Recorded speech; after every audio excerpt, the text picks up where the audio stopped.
This video is brought to you by...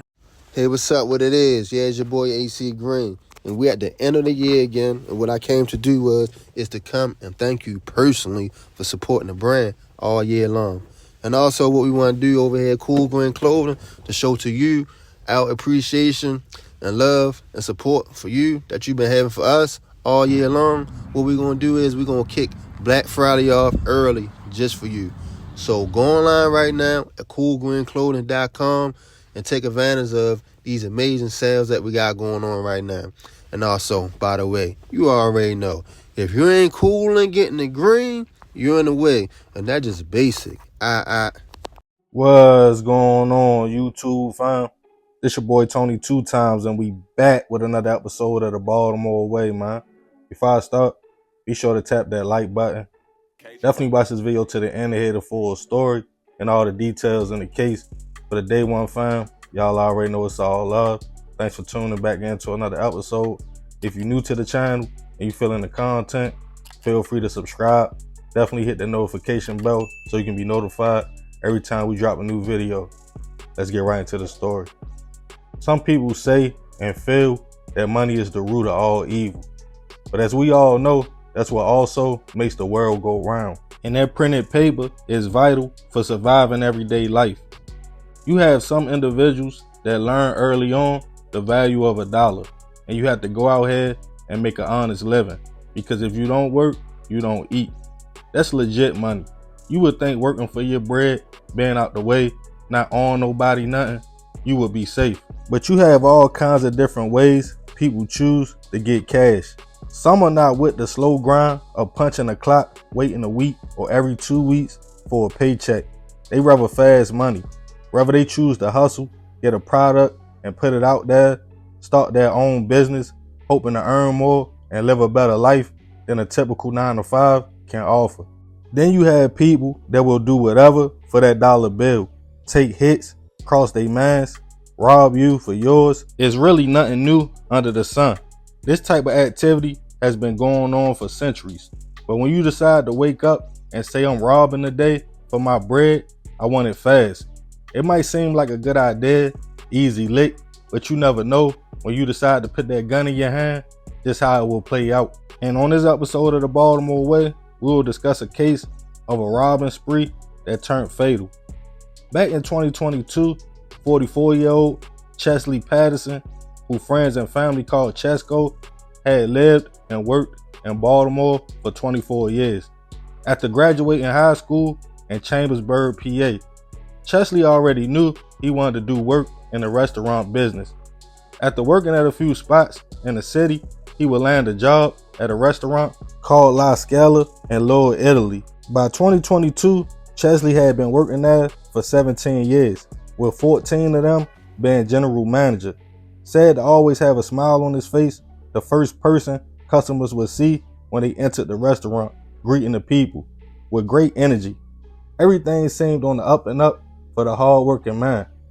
Having a career in the line of work he preferred, and Chesley being a pillar in his community and face of the popular restaurant.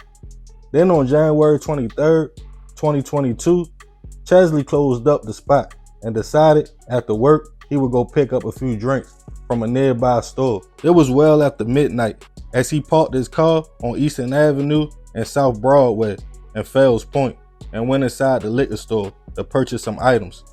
After he exited, Chesley walked to his car, popped the trunk, and put the items inside. Then got in the driver's seat of his car to prepare to go home. As he started to whip, a van crept up and boxed him in. A person hopped out, gun in hand. A few seconds later, a shot went off and the van fled the scene. Witnesses called BPD, who responded to the scene to find Chesley suffering from a single gunshot wound to the chest. He was rushed to Johns Hopkins Hospital in critical condition. But after a few attempts to save the man's life, unfortunately, at 44 years old, Chesley passed away from his injuries. As his co-workers, family, and friends got the news, they were in shock and hurt, referring to him as Chesco. Everyone stated he had no enemies and everyone loved the man.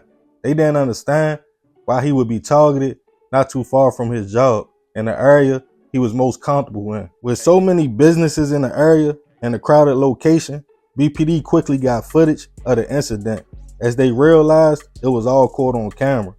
It showed Chesley leave the store, get in the whip, and a van creeping up slowly, then blocking the man in. As he tried to pull off, a person jumped out with a gun, and after a brief struggle, Chesley was shot. Police determined it was a robbery gone wrong, but had no suspects, just a video.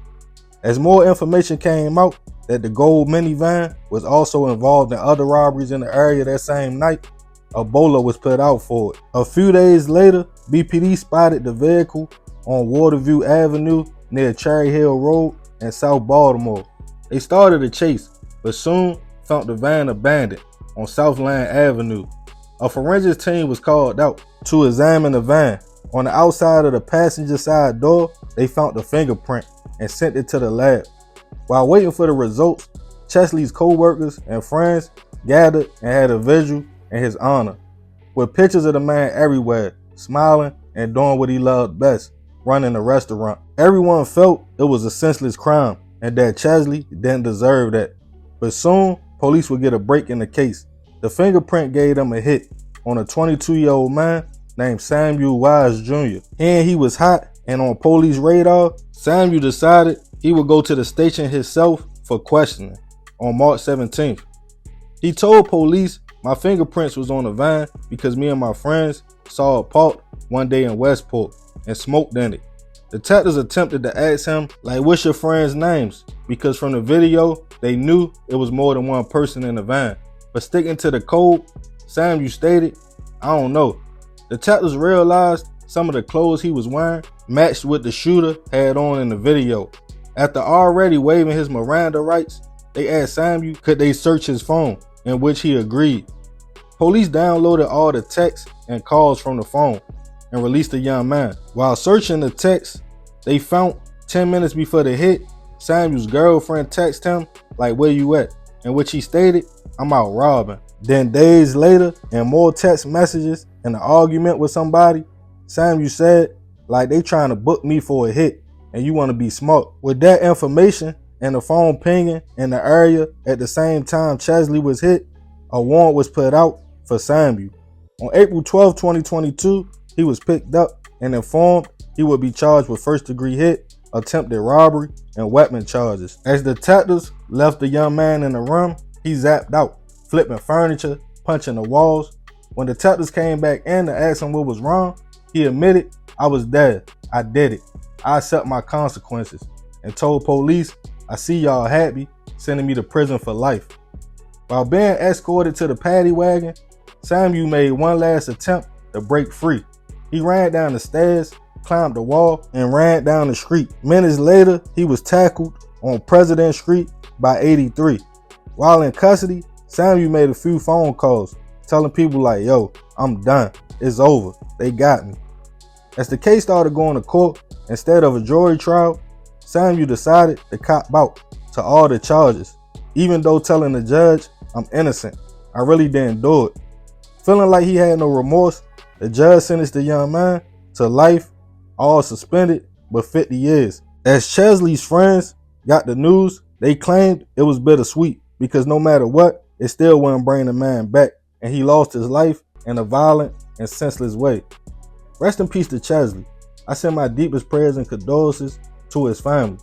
For everybody out there that thinks robbing is an easy hustle, trust me, as a person that once felt like that, it's not. You flipping a coin every time you go out there, because you never know how a person will react when they feel like it's life or death. Their fight or flight kicks in, and some people choose to resist. And I know if you up that blick, you feel like you should be in power and in control of the situation, and everybody will just kick it out. Sometimes that's not the case. Once you apply them 5 pounds of pressure to that trigger, you can't take it back. All night allegedly, Samuel and them had successful licks, but in 30 seconds of something going wrong, it cost him life in prison. And what's even more crazy, he didn't even get nothing from Chesley. Nothing is wrong with working. If you don't want a job, sell t-shirts, be a rapper, anything to stay free.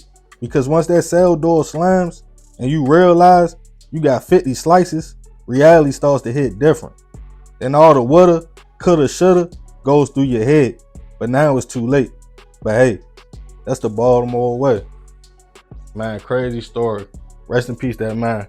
I ain't gonna talk too much more about this one. I appreciate you if you made it to the end. Let me know what y'all think about the situation in the comments. Y'all already know it's all love, fam. It's another episode of the Baltimore Way. It's your boy Tony 2 times. I'm out.